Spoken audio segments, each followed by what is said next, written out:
Everyone. आज से एक बहुत ही महत्वपूर्ण विषय अर्थशास्त्र के ऊपर बात करेंगे। अर्थशास्त्र क्या है? अर्थशास्त्र के अंदर हम किन किन चीज़ों का अध्ययन करते हैं? तो सर्वप्रथम अर्थशास्त्र की विशेष सामग्री क्या है? What is the subject matter of economics? तो अर्थशास्त्र की सब्जेक्ट मैटर के अंदर विभिन्न अर्थशास्त्रियों ने समय समय पर अनेकों अर्थशास्त्र की परिभाषाएं दी। उन परिभाषाओं से हमें पता लगेगा कि अर्थशास्त्र का विषय वस्तु क्या है। सबसे पहले डेफिनेशन अर्थशास्त्र को सबसे पहले परिभाषित करने का श्रेय एडम स्मिथ को जाता है। एडम स्मिथ, जिन्हें आधुनिक अर्थशास्त्र का पिता भी कहा जाता है, father of economics. Adam Smith जो एक स्कॉटिश इकोनॉमिस्ट और फिलोसोफर थे, उन्होंने दो पुस्तकें लिखी 1759 में the theory of moral sentiments, और दूसरी पुस्तक लिखी 1776 में an inquiry into the nature and causes of the wealth of nations. ये the theory of moral sentiments ये ह्यूमन बिहेवियर और मॉरलिटी के ऊपर आधारित थी, जो 1759 में लिखी। मानव व्यवहार और नैतिकता के ऊपर आधारित ये पुस्तक थी। दूसरी पुस्तक इन्होंने 1776 में लिखी, an inquiry into the nature and causes of the wealth of nations, 1776 में। इसको शॉर्ट में हम वेल्थ ऑफ नेशंस भी कहते हैं।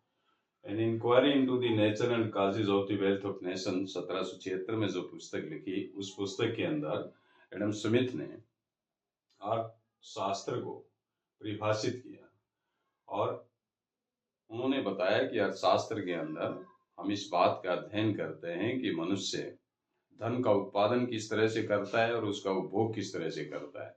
अर्थात अर्थशास्त्र जो है वो धन के उत्पादन और उसके उपभोग का विज्ञान है। तो इन्होंने अर्थशास्त्र को धन के उत्पादन और उसके उपभोग का विज्ञान माना। दूसरी जो परिभाषा दी प्रोफेसर मार्शल ने, ये मार्शल ने परिभाषा दी कि एडम स्मिथ की परिभाषा के ऊपर ये परिभाषा आधारित है, जो प्रोफेसर मार्शल की। प्रोफेसर मार्शल जो कैम्ब्रिज यूनिवर्सिटी के अंदर पढ़ाते थे, पॉलिटिकल इकोनॉमिक्स पढ़ाते थे, इन्होंने एक पुस्तक लिखी प्रिंसिपल्स ऑफ इकोनॉमिक्स 1890 में। इस पुस्तक के अंदर उन्होंने अर्थशास्त्र को परिभाषित किया है। उन्होंने बताया कि जैसा कि एडम स्मिथ ने माना है कि अर्थशास्त्र धन का विज्ञान है, धन के उत्पादन और उसके उपभोग का विज्ञान है। धन का विज्ञान तो है, उसके साथ ये मानव कल्याण का विज्ञान है। धन की सहायता से मानव कल्याण कैसे किया जाए, अर्थशास्त्र हमें ये बताता है। मार्शल ने बताया कि अर्थशास्त्र मानव कल्याण का विज्ञान है। मार्शल के इस शब्दों में अर्थशास्त्र की परिभाषा इस तरह से दी जा सकती है कि अर्थशास्त्र वह विज्ञान है जो मनुष्य की साधारण दैनिक क्रियाकलापों का अध्ययन करता है। साधारण दिनचर्या के अंदर मनुष्य क्या क्या करता है, कैसे मनुष्य धन का उपार्जन करता है, कैसे उसके उपभोग में लगा रहता है, वो किस तरह से भौतिक साधनों की प्राप्ति करता है, उनका उपयोग करता है ताकि उसको अधिक से अधिक संतुष्टि मिले। ये प्रोफेसर मार्शल ने बताया अपनी पुस्तक में प्रिंसिपल्स ऑफ इकोनॉमिक्स, जो 1890 में प्रोफेसर मार्शल ने लिखी। तो इन्होंने अर्थशास्त्र को बताया कि अर्थशास्त्र एक कल्याण का विज्ञान है। धन के विज्ञान के साथ साथ कल्याण का भी विज्ञान है। धन तो एक साधन है जिसकी सहायता से मनुष्य के कल्याण को बढ़ाया जाता है, तो अंतिम जो उद्देश्य है वो मानव का कल्याण है। इसके बाद ये परिभाषा लंबे समय तक प्रचलित रही। उसके बाद प्रोफेसर रॉबिन्स की परिभाषा आती है। प्रोफेसर रॉबिन्स जो लंदन स्कूल ऑफ इकोनॉमिक्स में प्रोफेसर थे, उन्होंने एक पुस्तक लिखी, an essay on the nature and significance of economic science, एक निबंध नेचर एंड सिग्निफिकेंस, प्रकृति और महत्व के ऊपर, अर्थशास्त्र के प्रकृति और महत्व के ऊपर एक निबंध प्रोफेसर रॉबिन्स ने लिखा। इस पुस्तक के अंदर, इस निबंध के अंदर प्रोफेसर रॉबिन्स ने अर्थशास्त्र को परिभाषित किया और उन्होंने बताया कि अर्थशास्त्र जो है वो मुख्य रूप से चुनाव का विज्ञान है। अर्थशास्त्र क्योंकि मनुष्य की आवश्यकताएं सीमित होती हैं, उनको संतुष्ट करने वाले साधन सीमित होते हैं, तो सीमित साधनों की सहायता से कैसे मनुष्य अपना अधिक से अधिक संतुष्टि प्राप्त करे। तो प्रोफेसर रॉबिन्स ने अर्थशास्त्र को परिभाषित करते हुए बताया कि अर्थशास्त्र वह विज्ञान है जो विभिन्न प्रयोगों और वैकल्पिक उद्देश्यों वाले दुर्लभ साधनों के संबंध में मानव व्यवहार का अध्ययन करता है। क्योंकि मनुष्य की आवश्यकताएं असीमित होती हैं, दुर्लभ संसाधन होते हैं और दुर्लभ संसाधनों के वैकल्पिक उपयोग होते हैं। एक संसाधन के अनेक उपयोग हो सकते हैं, जैसे बिजली का प्रयोग, हम साधन बिजली एक है, उसका प्रयोग हम विभिन्न आवश्यकताओं को पूरा करने में कर सकते हैं। गेहूं का प्रयोग विभिन्न आवश्यकताओं को पूरा करने में, विभिन्न वस्तुएं बनाने में उसका प्रयोग कर सकते हैं। साधन एक है, प्रयोग अनेकों हो सकते हैं साधन।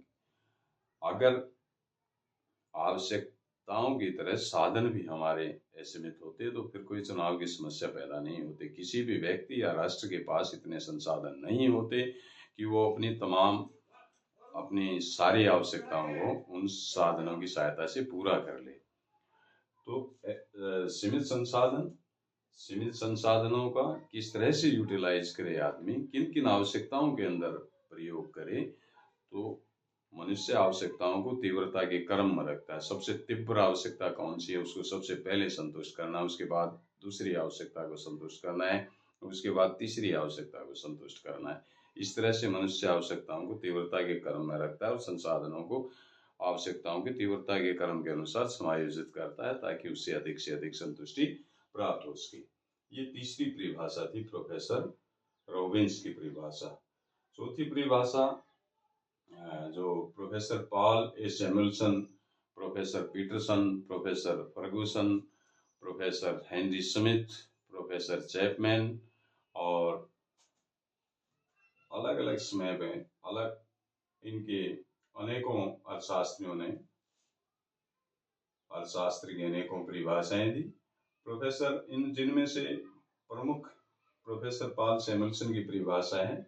ये प्रोफेसर पॉल सैमुअल्सन जो MIT के अंदर प्रोफेसर थे, इकोनॉमिक्स पढ़ाते थे, 1970 में इनको अर्थशास्त्र के लिए नोबेल प्राइज मिला था। इकोनॉमिक थ्योरी के वैज्ञानिक विश्लेषण के लिए, scientific analysis of economic theory, उसके लिए इन्होंने 1970 के अंदर नोबेल प्राइज मिला। जो MIT के अंदर पढ़ाते थे प्रोफेसर सैमुअल्सन, उन्होंने बताया कि इन्होंने अर्थशास्त्र को परिभाषित करते हुए बताया कि अर्थशास्त्र वह विज्ञान है जो दुर्लभ साधनों का किस तरह से समाज के विभिन्न वर्गों के मध्य कुशलता पूर्वक वितरण हो, जिससे कि विकास की गति तेज हो सके, ये सैमुअल्सन ने बताया। तो ये मुख्य रूप से 4-5 परिभाषाओं का हम अध्ययन करते हैं। तो परिभाषा तो समय समय पर अनेकों परिभाषाएं दी गई हैं, लेकिन मुख्य रूप से हम इन परिभाषाओं का विश्लेषण करते हैं। उसके आधार पर हम अर्थशास्त्र की परिभाषा दे सकते हैं कि अर्थशास्त्र वह विज्ञान है जो हमें बताता है कि किस तरह से संसाधनों का उपयोग करके, कुशलतापूर्वक उपयोग करके, उनका पूर्ण क्षमता प्रयोग करके आर्थिक विकास की गति को तेज कर सकें और कर सकते हैं, और देश में प्रति व्यक्ति आय का स्तर बढ़ा सकते हैं, राष्ट्रीय आय का स्तर हम बढ़ा सकते हैं। तो अर्थशास्त्र मुख्य रूप से अर्थशास्त्र की परिभाषा यही हुई कि अर्थशास्त्र हमें संसाधनों का कुशलतापूर्वक उपयोग करके आर्थिक विकास की गति को बढ़ाने के बारे में नीतियां और उपाय बताता है। वह विज्ञान है अर्थशास्त्र जो संसाधनों के कुशलतापूर्वक प्रयोग के द्वारा आर्थिक विकास की गति को तेज करने का ये विज्ञान है। तो यह अर्थशास्त्र की परिभाषा सर्वप्रथम एडम स्मिथ ने 1776 में an inquiry into the nature and causes of the wealth of nation पुस्तक के अंदर दी। इन्होंने इस पुस्तक के अंदर अर्थशास्त्र को धन के उत्पादन और उपभोग का विज्ञान माना। दूसरा परिभाषा प्रोफेसर मार्शल ने दी 1890 में। इनकी पुस्तक हुई प्रिंसिपल्स ऑफ इकोनॉमिक्स, अर्थशास्त्र के सिद्धांत। इस पुस्तक के अंदर उन्होंने बताया कि अर्थशास्त्र मनुष्य भौतिक साधनों का किस तरह से प्रयोग करता है, किस तरह से प्राप्त करता है, उनका उपयोग किस तरह से करता है, अपनी संतुष्टि को कैसे अधिकतम करता है ताकि उसका कल्याण अधिकतम हो सके। तीसरी परिभाषा प्रोफेसर रॉबिन्स ने an essay on the nature and significance of economic science 1932 में इस पुस्तक के अंदर बताया कि अर्थशास्त्र मुख्य रूप से विभिन्न प्रयोगों और वैकल्पिक उद्देश्यों वाले दुर्लभ संसाधनों का किस तरह से मनुष्य या समाज प्रयोग करता है ताकि उनका कल्याण अधिकतम हो सके।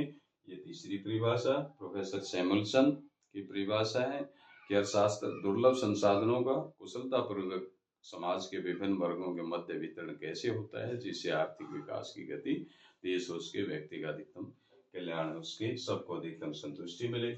Professor Peterson, Ferguson, professor Henry Smith, professor Chapman और प्रोफेसर जैकब वाइनर अलग अलग अर्थशास्त्रियों ने अलग अलग समय पर अर्थशास्त्र की परिभाषाएं दी हैं। तो संक्षेप में हम ये कह सकते हैं कि अर्थशास्त्र वह विज्ञान है जो हमें संसाधनों के कुशलतापूर्वक उपयोग के द्वारा आर्थिक विकास की दर को कैसे बढ़ाया जाए ये बताता है।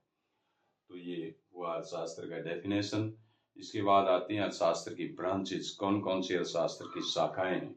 मुख्य रूप से अर्थशास्त्र की दो ही शाखाएं हैं, माइक्रो इकोनॉमिक्स और मैक्रो इकोनॉमिक्स। माइक्रो इकोनॉमिक्स होता है सूक्ष्म अर्थशास्त्र, छोटा अर्थशास्त्र, जहाँ हम छोटी छोटी इकाइयों, छोटे छोटे समूहों का अध्ययन करते हैं। और मैक्रो इकोनॉमिक्स होता है समष्टि अर्थशास्त्र, वृहद अर्थशास्त्र, विशाल अर्थशास्त्र, बड़ा अर्थशास्त्र, जिसके अंदर हम बड़ी इकाइयों का, अर्थव्यवस्था की बड़ी इकाइयों का अध्ययन करते हैं। तो इस विषय में जो अर्थशास्त्र की जो शाखाएं हैं, ब्रांचेस ऑफ इकोनॉमिक्स हैं, उनको हम कल डिफाइन करेंगे नेक्स्ट लेक्चर के अंदर। आज इतना ही। Thank you.